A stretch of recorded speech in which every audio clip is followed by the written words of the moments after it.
My name is Theresa H. King. I'm 35 years old, and I'm going to tell you something that took me a long time to say without my voice going flat. When I was 16, my parents handed me 2 garbage bags and told me there was not enough room for me anymore. It was not dramatic. No screaming, no slammed doors, no huge family explosion that had been building for weeks. My father, Harlan, just sat at the kitchen table, calm in the way he always was when he had already decided something. He said Kalina needed the room, needed the space to develop properly, needed their full attention and financial support to get a real shot at life. Kalina was my younger sister, the delicate one, the one whose struggles became family emergencies while mine became character-building exercises. I was standing in the hallway with my school bag still over one shoulder. I remember looking at my mother, Doretta, waiting for hesitation, guilt, anything that might suggest this had not already been settled. Before I walked in, there was none. She handed me the 2 bags. They already had things in them. Clothes, a few books, my charger. She had packed them before the conversation. That detail took me years to fully absorb. I did not beg. I still do not know if that was strength or shock. Maybe both feel the same when your body is trying not to collapse. I took the bags and walked out the front door. The car waiting for me was a rusted 2001 Civic I had bought for $900 from a man 3 streets over. The passenger window did not seal right, and the heater worked only when it felt generous. I parked behind a grocery store 4 miles from the house because the lot had decent lighting and the overnight security guard did not care as long as you were quiet. That first winter was the kind of cold that gets into the seat padding and stays there. I kept a wrench under the driver's seat, not for drama, just because the neighborhood 2 blocks east got loud after midnight and I was not naive. Days started before sunrise. Construction sites opened at 6, and I was there by 5:50.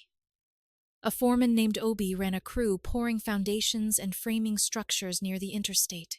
He never asked why a 16-year-old wanted full-time hours. On day 2, he handed me gloves and said, "You're fast. Don't get sloppy." Nights were office cleaning, vacuuming empty cubicles, wiping counters, emptying bins in buildings where the lights buzzed too loudly. I liked it because nobody needed anything from me. I could think. I checked my family's social media exactly once that winter. Harlan and Doretta were at a ski resort in matching jackets. Kalina stood between them with goggles pushed up on her forehead. The caption said something about family and gratitude. Relatives had commented with heart emojis. I closed the app, deleted it, and never opened their profiles again. Once I stopped looking backward, I moved faster.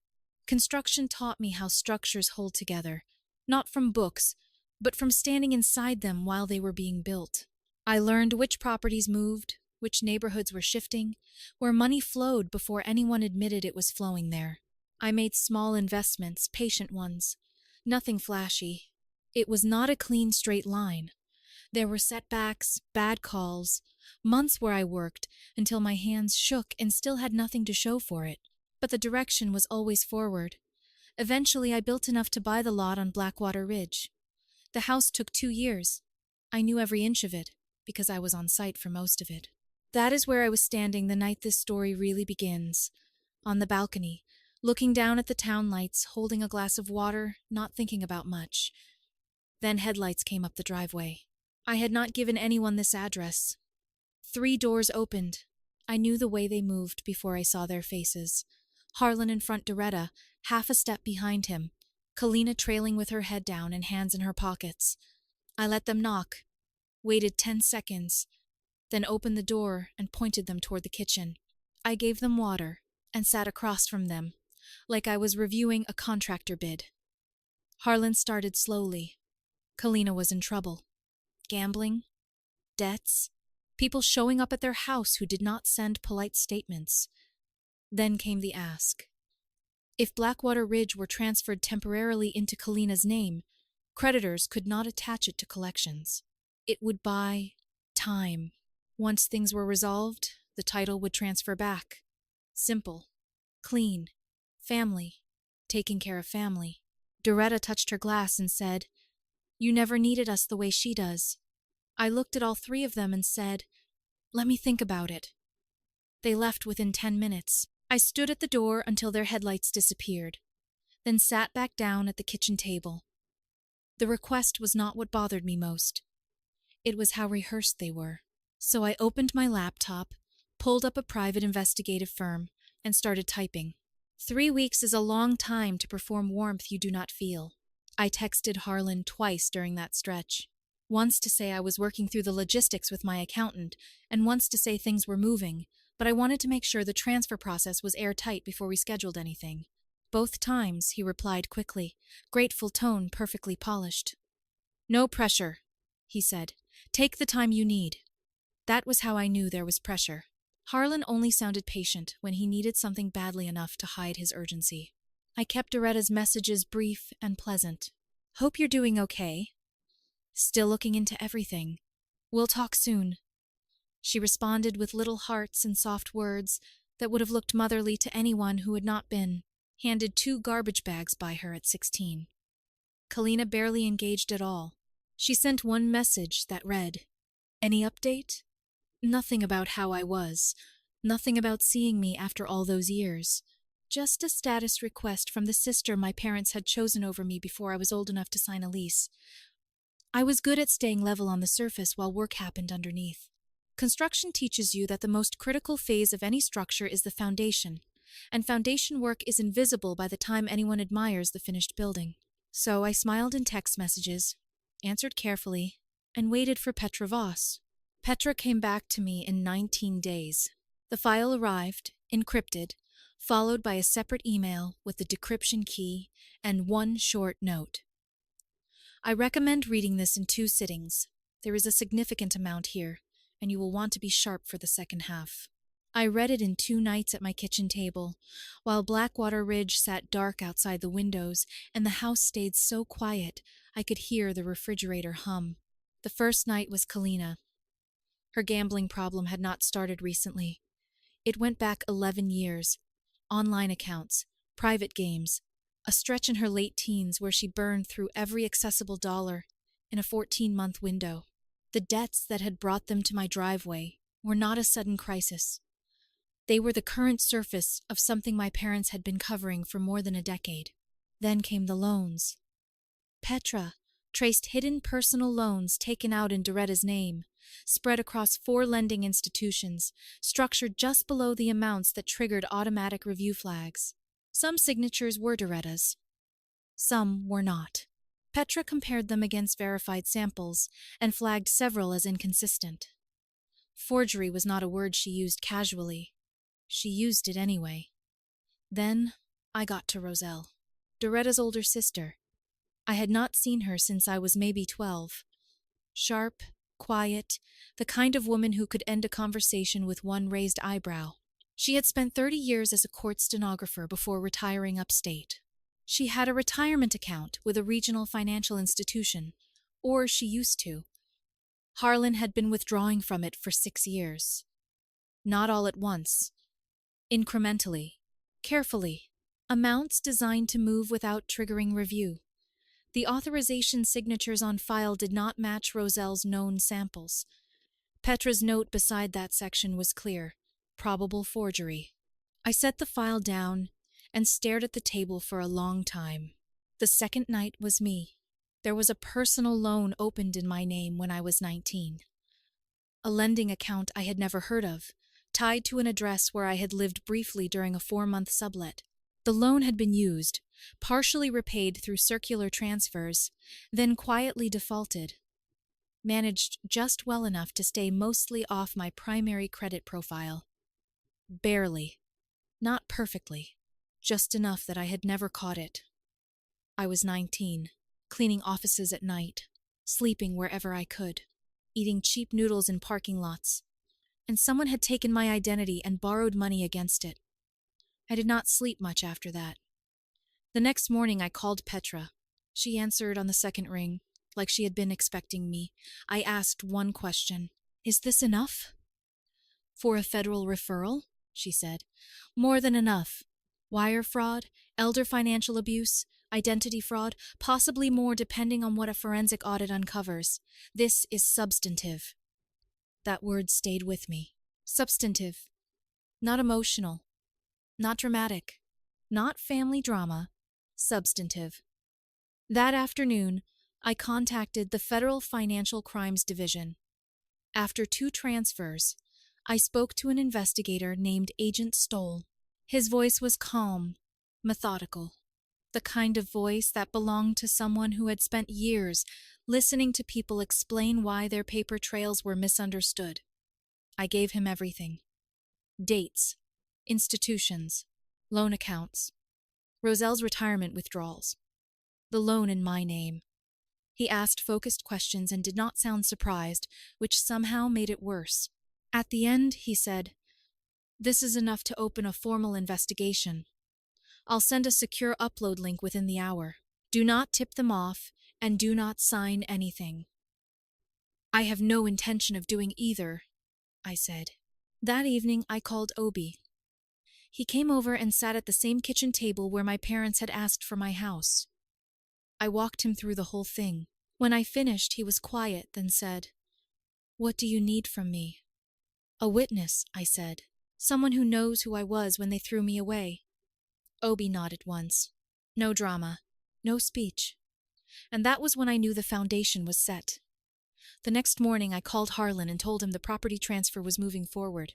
I kept my voice even, professional almost, like we were discussing escrow timelines instead of an attempt to put my house into the name of the sister they had chosen over me. His voice shifted when he heard it. Not much, but enough. The careful warmth he had been performing cracked open, and relief slipped through. "That's good news," he said. "The family appreciates it, Theresa. We'll get through this together." Together. I almost admired the way he could still use that word without choking on it. I told him I would have the paperwork ready soon, and would be in touch about scheduling the notary. Then I hung up and went back to work. For the next 3 weeks, I played the role clean. I agreed to 2 dinners, one at a restaurant Doretta chose, and one at the house I had been removed from when I was 16. Sitting across from them in public was easy. Public spaces have rules. Nobody wants to look desperate under soft lighting with a waiter refilling water glasses. Harlan asked about the Ridge property in measured questions. Title timeline, transfer taxes, whether my attorney had raised concerns. I gave him just enough detail to keep him comfortable, and not enough to let him touch anything real. The dinner at their house was harder. They had renovated the kitchen at some point in the last decade. New floors, better lighting, cabinets that closed silently. It looked nothing like the place I remembered, and somehow that made it worse. Kalina showed me around like a host giving a tour. She mentioned the roof had been redone 2 years ago, talked about square footage, pointed out the back patio, like I had not once scraped ice off my windshield in their driveway, while trying not to look at the bedroom window that used to be mine. My old room was gone. Not physically, of course. Walls remain even when families pretend people do not. But whatever had been mine had been erased. It was half storage, half gym equipment now, with a new window treatment and boxes stacked against the wall. No trace of a teenage girl who had once studied there, cried there, folded clothes there, and believed wrongly that parents could not simply decide she was extra. Doretta touched my arm in the hallway. "I'm glad we're finding our way back to each other," she said. I smiled. "Me too." The lie tasted clean because it had a purpose. Agent Stoll's team was moving on their end. At the 3-week mark, he called and said they had corroborated the loan structures across multiple institutions, pulled bank records, and made contact with Roselle. "She's cooperative," he said. "She's also furious." Roselle had noticed irregularities twice. Both times, Harlan had explained them away just plausibly enough, for someone who wanted to believe her own family would not rob her. She was not believing anymore. Stoll asked if I could hold the current dynamic for 2 more weeks while his team finished the documentation trail. He used the word airtight twice. I understood what that meant. No loose ends. No emotional shortcuts. No move until the paper could speak louder than any excuse Harlan might invent. I told him 2 weeks was fine. Harlan pushed twice for a firm transfer date. I gave him 3 weeks out, leaving room for Stoll's timeline and mine. Then I started calling extended family. Aunts, uncles, cousins I had not spoken to in years. I kept the tone easy, said I had been thinking about how much time had passed, that I had the space now and wanted to use it, that dinner at Blackwater Ridge would be a good way to catch up. Most said yes quickly. Some sounded genuinely touched. That part surprised me more than I wanted it to. I called Roselle last. That conversation was different. I did not dress it up. I told her exactly what the evening was, what I was planning, and what her presence would mean. She was quiet for a long moment. Then she said, "Tell me what time to arrive." Obi asked if I was sure I wanted all of them there when it happened. "I want witnesses," I said. "People who watched those family photos for years and never asked where I was." He nodded and asked what he could do to help with the setup. Then, just before midnight, Stoll called. His voice had changed. "We've had a development. There are additional accounts beyond what Voss identified. Broader pattern. More institutions. Longer timeline." "How many additional accounts?" I asked. The number he gave me made me set the phone down for 3 seconds before picking it back up. 11.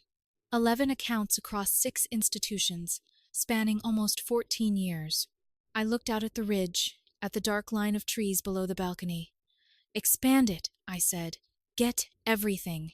That meant pushing the dinner back 2 weeks. I called everyone and said something had come up with a property issue. Harlan accepted the delay too easily because he still thought the prize was coming. He had no idea the table was already being set. The dinner arrived on a clear, cold evening. I cooked everything myself, not because I wanted to impress anyone, but because I needed something to do with my hands. Chopping vegetables, checking the oven, setting plates, wiping counters that were already clean. Movement kept my body steady while the machinery behind the night turned quietly into place. Obi showed up 2 hours early and helped set the table without asking. He did not fill the room with questions. He did not tell me to calm down.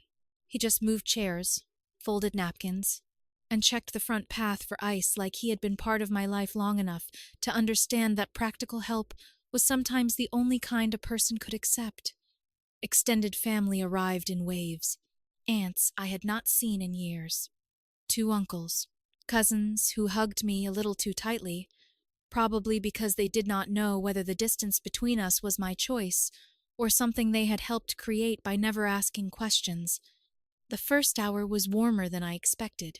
People admired the house, asked about the ridge, filled in years of missing details with small talk and cautious laughter. Roselle arrived at 6:45. I met her at the door. She held my hand for a moment before walking in. She did not say anything. She did not need to.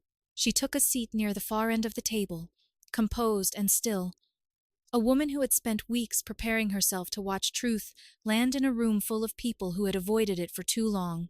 Harlan and Doretta arrived dressed like this was a reunion meant to honor them. Harlan wore a collared shirt I did not recognize. Doretta complimented the table twice and touched the edge of the sideboard like she was calculating what it cost. Kalina arrived 20 minutes late, poured herself wine before sitting down, and made a loose comment about the view, like she had already forgotten why she needed me. Dinner moved the way good dinners do at first. Noise, overlapping conversations, plates passing from hand to hand. A few real moments slipped through. Cousins laughing about childhood stories, my uncle asking about my work, Roselle quietly correcting someone's memory of an old Thanksgiving. I let those moments exist without letting them change anything. Toward the end of the meal, Harlan stood with his glass. The room quieted naturally, trained by decades of letting him speak first. He talked about family resilience, about distance and healing, about the importance of coming back to one another before it was too late. He used the word forgiveness like he was the one generously offering it, instead of the man who had thrown his daughter out at 16 and then come back asking for her house. Everyone raised their glasses. I raised mine too. A few minutes later, Doretta found me in the kitchen. She looked over her shoulder to make sure we were alone, then took my hand and said, "I know things were not perfect, but you turned out stronger than anyone." It was the closest she had ever come to naming what they did. Not an apology, not even close. A compliment wearing the bones of a confession. I smiled and said, "That means a lot." Then I went back to the dining room. Kalina was talking near the end of the table, relaxed from wine, careless with confidence. I caught only part of it. The property transfer is basically sorted, so the pressure should be off soon. My phone vibrated once on the sideboard. A text from Agent Stoll. "Units are positioned." I set down my glass and walked to the head of the table. Conversations settled one by one until every face turned toward me. Harlan watched with an easy expression, probably expecting paperwork, transfer forms, maybe a sentimental speech about family. "Before we finish the night," I said, "there is something I want to share." I opened the laptop and turned it toward the room. It was not a property transfer. The header read, "United States versus Harlan King and Kalina King. Federal financial crimes filing. Wire fraud. Elder financial abuse. Identity fraud." Doretta's face went the color of ash. Harlan went completely still. Kalina lowered her glass without blinking. "I started with Roselle's retirement account. 6 years of withdrawals. Forged authorizations. Amounts structured to avoid review." I said the total out loud. One of my aunts made a broken sound. Then I explained the loans in Doretta's name. 4 institutions. Some signatures real, some not. Money moved through layers to cover Kalina's debts. Then I told them about the loan opened in my name when I was 19.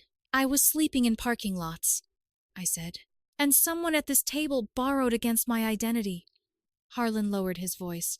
"This is not the place." I looked straight at him. "You made your family decisions in private. I'm making mine in public." Roselle spoke next. She named the dates she had questioned him. She named the explanations he gave. She named the amount stolen from her. By the time she finished, the room had changed. Then headlights crossed the front windows. Agent Stoll knocked twice. Agent Stoll knocked twice, and I opened the door. He had 4 people with him. No shouting, no dramatic rush, no hands flying toward weapons like in movies. Just professional calm. The kind of calm that comes when the paperwork is already strong enough to make noise unnecessary. Stoll looked past me once, took in the table, the faces, the laptop still open, and gave me a brief nod. The arrest was not loud. That surprised me, though I do not know why. Harlan stood when one of Stoll's colleagues approached him, probably out of instinct, because even then some part of him wanted to look composed.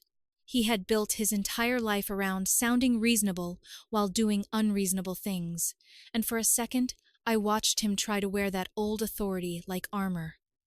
It did not fit anymore. Kalina froze first. Her wineglass sat untouched beside her plate. Her fingers curled around the stem like she had forgotten how hands worked. When the second officer moved toward her, she looked at Doretta. Not at me, not at Harlan, but at our mother. Like even at the end, she expected someone else to make the consequences softer. Doretta did not move. She sat with both hands flat on the table, face pale, eyes fixed on the laptop screen. Stoll's team had determined she was partly a victim of the financial structure, not one of the main architects. Some loans were in her name without valid signatures. Some had been signed under pressure. That did not make her innocent in the way that mattered to me. It only made her complicated. Harlan said, "There has been a misunderstanding." Stoll answered evenly, "You'll have time to make a statement." Kalina finally looked at me as they led her toward the door. There was no anger in her face. That would have been easier. Instead, there was something raw and unguarded, something almost childlike, like she could not understand how the sister who had been thrown away had become the one standing safely inside the house. I did not look away, and I did not offer her comfort. Comfort had been spent on her for 19 years while I learned to sleep with a wrench under my seat. When Harlan passed me, he lowered his voice. You have no idea what you've done. I looked at him and said, I know exactly what I stopped. Then he was gone. The vehicles pulled away from Blackwater Ridge without sirens. Their lights moved down the driveway, red and blue flashing once across the front windows, then disappearing into the trees. The dining room stayed silent long after they left. No one seemed to know what to do with their hands, their glasses, their memories of every family photo they had liked, without asking why I was missing from it. Roselle was the first to stand. She looked at Doretta, then at me. Her face carried anger, grief, and exhaustion all at once. 6 years, she said quietly. I trusted him for 6 years. No one answered. What answer could there be? Extended family left in small groups after that. An aunt touched my shoulder and opened her mouth, like she wanted to apologize for decades of silence, but I shook my head once. Not cruelly. I just did not need another speech built after the damage. My uncle hugged Roselle at the door. Cousins whispered in the hallway. Chairs scraped softly against the floor. The house emptied piece by piece. Doretta remained at the table. I came back from seeing Roselle out and stood across from my mother. She looked smaller than I remembered, like the role she had played for years had finally collapsed around her. Her eyes searched my face for something. A rescue, maybe. A sentence that would let her become only a victim tonight. I did not give it to her. You chose her every single time, I said. You can figure out what that means on your own? Then I walked into the kitchen. Obi stayed after everyone else had gone. He helped clear plates, stacked glasses, rinsed pans, and wiped counters without turning the night into a lesson. We barely spoke. That was one of the oldest kindnesses he had ever given me, the ability to stand beside me without demanding a performance. When he put on his jacket, he asked, You good? I thought about it. Then I said, Yes. After he left, I turned off the lights and stepped onto the balcony. Blackwater Ridge stretched out beneath me, cold and still. The town lights sat scattered in the distance like something fixed and permanent. I thought about the 2 garbage bags, the Civic, the grocery store parking lot, the wrench under the seat, Obi handing me gloves on day 2 and saying, Don't get sloppy. I thought about the 16-year-old girl who kept moving because stopping would have meant believing them. I did not feel triumphant. I thought revenge would feel hotter than this, louder, sharper. But what I felt was finished. They had come to my house looking for something to take. They left with exactly what they had built. The house was still. The house was mine. That was enough.